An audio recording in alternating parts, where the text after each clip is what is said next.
Welcome to Kenton's videos. Enjoy the video. You begin by confirming prerequisites: a working Gmail, phone reachable for SMS, and a payment card if you'll register as a developer.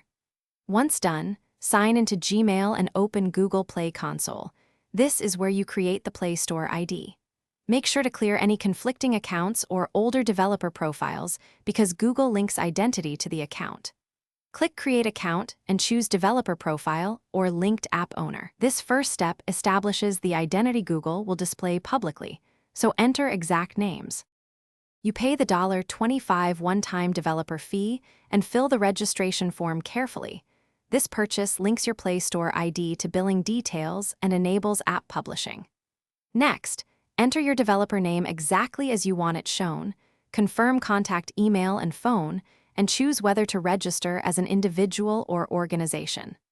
Once submitted, Google sends verification prompts. Follow SMS or email verification and provide requested ID documents if prompted, because Google uses these to prevent impersonation and to validate the Play Store ID. You finish by configuring your developer profile page. Support email, website, and privacy policy link so users trust your apps. Once payment and verification clear, the Play Console shows your developer ID. Copy it for app manifests and store listings. Make sure to review policy compliance to avoid takedowns. If approval is delayed or the ID isn't visible, check billing status, confirm verification emails, and ensure no duplicate developer accounts are tied to the same Gmail. Resolving those commonly fixes. Thanks for watching. Consider subscribing if we helped you.